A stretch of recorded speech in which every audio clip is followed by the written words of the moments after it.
السلام علیکم۔ ہر چیز کا ایک اصل ہوتا ہے اور تمہارا اصل، تمہاری منزل، تمہارا رب تو تمہارے اپنے ہی اندر ہے۔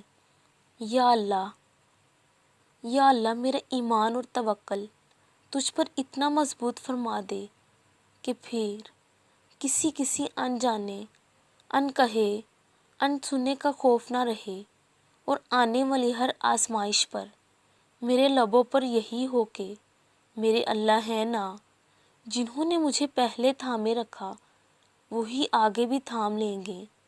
آمین۔ اندھیرے سے اجالے تک کا سفر کبھی آسان نہیں ہوتا۔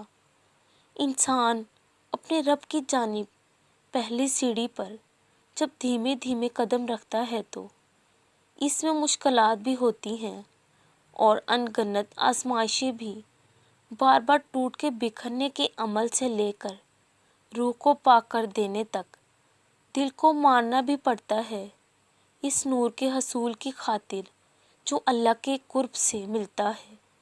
لیکن وہی تو ہیں ایمان والے جو اللہ کی محبت میں سب سے شدید ہیں۔ جس رب نے تمہیں اپنے سامنے ہاتھ پھیلانے کی توفیق دی ہے، وہی رب تمہاری اس خالی جھولی کو خوشیوں سے بھر دے گا، اور وہ وقت جلد یا بد دیر ضرور آئے گا جو وہ اپنا کن فرمائے گا۔